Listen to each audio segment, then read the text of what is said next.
মুসলিমের আসল পরিচয় এবং তার সাথে ঘটে যাওয়া অলৌকিক ঘটনাগুলো জানলে আপনি আশ্চর্য হয়ে যাবেন। প্রিয় দর্শক, এই ব্যক্তি পেশাতে একজন ইঞ্জিনিয়ার ছিলেন, আর তিনি মুসলমানদের সবচেয়ে পবিত্র দুইটি মসজিদ অর্থাৎ বর্তমান মসজিদে নববীর ডিজাইন এবং বর্তমান মসজিদুল হারাম তথা কাবা শরীফের ডিজাইন করেছিলেন। এখানে বলে রাখি, কাবার যেই মূল ঘরটি অর্থাৎ খানায় কাবা, এটি এখনো তেমনই আছে যেমনটা হযরত ইব্রাহিম আলাইহিসসালাম নির্মাণ করেছিলেন, কিন্তু এর চারপাশে যে পরিকল্পিত চমৎকার ডিজাইন রয়েছে, পুরো কাবা তথা মসজিদুল হারামের ডিজাইন এবং পুরো মসজিদে নববীর ডিজাইন, এগুলো কিন্তু এই ব্যক্তির হাত দিয়ে হয়েছে।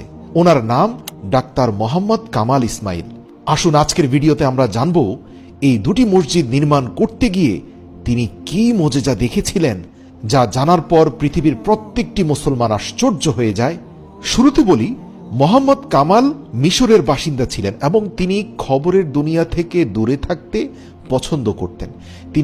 তার জীবনের শেষ বেলাটা কিন্তু সোশ্যাল মিডিয়ার যুগ ছিল। তারপরেও জীবনে কোনোদিন তিনি ফেসবুক কোনো আইডি খোলেননি, ছিল না কোনো তার ইউটিউবে বা ইনস্টাগ্রামে কোনো আইডি। আর এজন্যই এই মহান ব্যক্তি সম্পর্কে আমরা তেমন কিছুই জানি না। অথচ ডক্টর মোহাম্মদ কামাল ইসমাইল মিশরের ইতিহাসে অত্যন্ত সম্মানিত একজন ব্যক্তি। তার জন্ম হয়েছিল 1908 সালে এবং তিনি 2008 সালে মৃত্যুবরণ করেন। ডক্টর কামাল ইসমাইল সেই সময়ে পুরো পৃথিবীর শ্রেষ্ঠ আর্কিটেক্ট ইঞ্জিনিয়ারদের একজন ছিলেন। তিনি হারাম শরীফের ডিজাইন করার জন্য কন্ট্রাক্ট সাইন করেছিলেন। কিং ফাহাদ তখন বলেছিল, এই পৃথিবীর শ্রেষ্ঠ আর্কিটেক্ট ইঞ্জিনিয়ার ধরে নিয়ে আসো।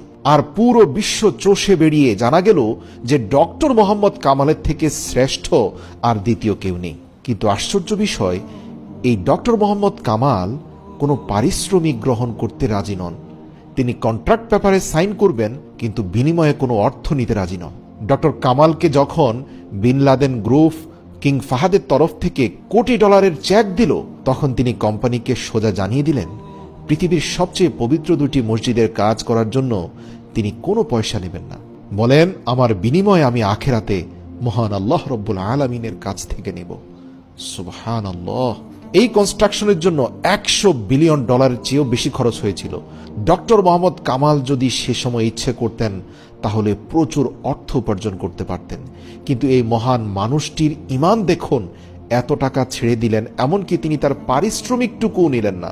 তিনি 44 বছর বয়সে বিবাহ করেছিলেন।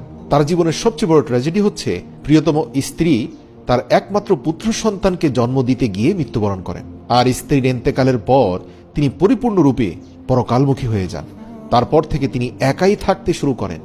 তারপর মৃত্যুর আগ পর্যন্ত তিনি তার সময়টুকু আল্লাহর ইবাদতে কাটিয়ে দিয়েছিলেন। তিনি 100 বছরের একটি দীর্ঘ জীবন পেয়েছিলেন, কিন্তু ওই 100 বছরের মধ্যে বাকি জীবন শুধুমাত্র কাবা এবং মদিনা মুনাওয়ারার খেদমত করে গিয়েছেন। প্রিয় দর্শক, আপনারা জেনে অবাক হবেন যে মসজিদে হারাম শরীফে বেছানো সাদা মার্বেলগুলোর একটি বিখ্যাত কাহিনী রয়েছে, যা শুনে আপনার ঈমান তাজা হয়ে যাবে। এই যে পাথরগুলো হারাম শরীফে লাগানো আছে, এগুলো অতি মূল্যবান পাথর, যার পুরোটাই পৃথিবীর শুধুমাত্র একটা জায়গায় পাওয়া যায়, সেটা হচ্ছে গ্রিস। এই পাথরের বিশেষত্ব হলো এটি গরমকালেও মেঝের তাপমাত্রাকে নিয়ন্ত্রণে রাখে। অর্থাৎ বাইরে যদি সূর্যের আলোতে তাপমাত্রা 50 ডিগ্রি ছাড়িয়ে যায়, কিন্তু এই মেঝের উপরে দাঁড়ালে আপনি কখনোই গরম অনুভব করবেন না। আল্লাহু আকবার। এটি আল্লাহ পাকের সৃষ্টি এক মিরাকেল পাথর। ডক্টর কামাল শুধুমাত্র জানতেন যে এই পাথরটি কোথায় রয়েছে। কিং ফাহাদ ডক্টর কামালের কাছ থেকে এই পাথরের বর্ণনা শুনে এই পাথরের জন্য ডক্টর কামালকে খুব অনুনয় বিনয় করেন। ডক্টর কামালের মনে হলো যে তিনি ঠিক 15 বছর আগে এই পাথরের সন্ধান দেখে এসেছিলেন সে সুদূর গ্রিসে। আজ পর্যন্ত সেই পাথর আছে কিনা আল্লাহ ভালো জানে, কেননা শুধুমাত্র একটি পাহাড়ের মধ্যে সেই পাথর পাওয়া যেত এবং 15 বছর আগে তিনি এই পাহাড়ের অর্ধেকটা কিনে নিয়েছিলেন বিশেষ কাজে। তাই 15 বছর পরে একই মার্বেল পাথর তিনি পাবেন কিনা তা নিশ্চিত না জেনেও তিনি গ্রিসের উদ্দেশ্যে রওনা দিলেন। তো সেই পাহাড়ের মালিকের কাছে সে সম্পর্কে জানতে চাইলেন। তখন সেই কোম্পানির সিইও জানালেন যে মার্বেল তো অনেক আগেই তিনি বিক্রি করে দিয়েছেন। এই কথা শুনে ডক্টর কামাল ভীষণ চিন্তায় পড়ে গেলেন। তারপর তিনি কোম্পানির সেক্রেটারির সঙ্গে কথা বললেন, অবশিষ্ট মার্বেলগুলো যিনি কিনেছেন তার সম্পর্কে জানতে চাইলেন। তখন সেক্রেটারি জানালেন যে এত পুরনো দিনের রেকর্ড খোঁজা খুব কষ্টকর। তবে যাই হোক, তিনি যখন এতই অনুনয় বিনয় করে বলছেন, তখন সেক্রেটারি বললেন, আপনার একটা ফোন নাম্বার দিয়ে যান, আমি দেখি 15 বছর পুরনো ফাইলপত্র ঘেটে তার কোনো হদিস পাওয়া যায় কিনা। তারপর ডক্টর মোহাম্মদ কামাল নিজের ফোন নাম্বার এবং যেই হোটেলে থাকছিলেন সেই হোটেলের ঠিকানাও তাদেরকে দিয়ে গেলেন। তারপর তিনি নিজের হোটেলে ফিরে আসলেন।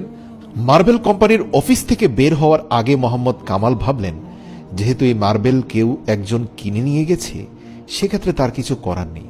কিন্তু তারপরেও তিনি আল্লাহর উপর ভরসা রাখলেন এবং তারপরের দিন এয়ারপোর্টে যাওয়ার কিছু ঘন্টা আগেই তার কাছে একটি ফোন আসে সেই সেক্রেটারির কাছ থেকে, এবং তিনি বলেন যে আমরা যার কাছে এই মার্বেল পাথরগুলো বিক্রি করে দিয়েছি 15 বছর আগে, তিনি একজন সৌদি আরবের বাসিন্দা।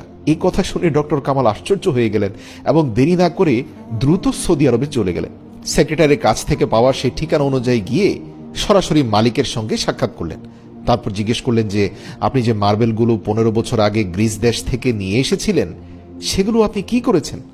তখন তিনি বললেন যে আসলে দেখুন, আমি তো টাইলসের ব্যবসা করি, বিভিন্ন দেশ থেকে মার্বেল পাথর নিয়ে আসি, আমার কাজই এই।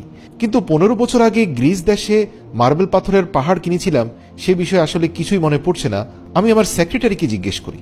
পাশে থাকা সেক্রেটারি দৌড়ে এসে বললেন, স্যার, আমরা 15 বছর আগে যে মার্বেল পাথরের পাহাড় কিনেছিলাম সেটা কিন্তু এখনো অবিকৃত অবস্থায় আছে, আমরা এখনো কোথাও বিক্রি করিনি, আর কোনো কাজেও লাগাইনি। এই কথা শুনে ডক্টর মোহাম্মদ কামাল হোসেন একটি ছোট বাচ্চার মতো কান্না করতে লাগলেন আর কোম্পানির মালিককে সম্পূর্ণ ঘটনাটি খুলে বললেন। তারপর ডক্টর কামাল কোম্পানির মালিককে একটি খালি চেক দিয়ে দিলেন আর বললেন, এর মধ্যে আপনার যত ইচ্ছে তত টাকা বসিয়ে নিন, যত টাকার বিনিময় হোক আপনি এই মার্বেল পাথরগুলো আমাকে দিয়ে দিন।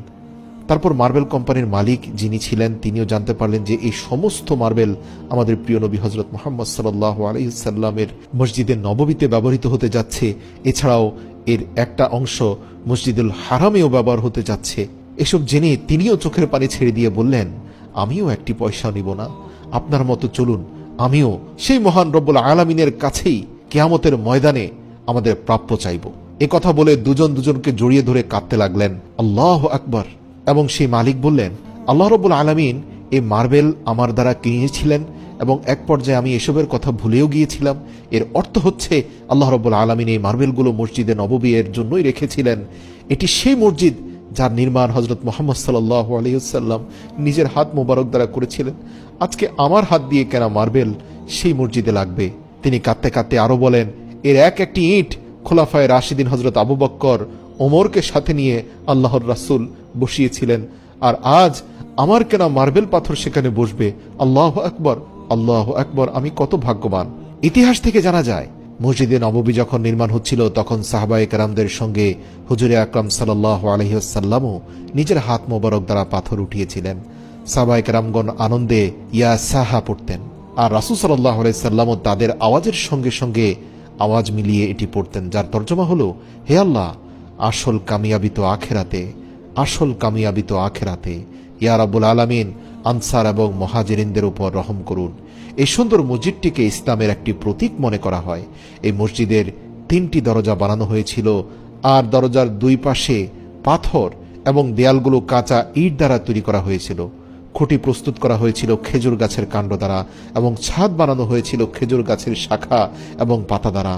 কেল্লার দেওয়াল থেকে পেছনের দেওয়াল পর্যন্ত 100 হাত লম্বা ছিল। এই মসজিদ শুধুমাত্র নামাজ আদায় করার জন্য ছিল না, বরং ইসলামিক তালিমাতের জন্য একটি সমাবেশ স্থান এবং দাওয়াত ও তাবলিগের সঙ্গে সঙ্গে পৃথিবীর সমস্ত মাসআলা মাসাইলের সমাধান করার জন্য একটি মার্কাজও ছিল।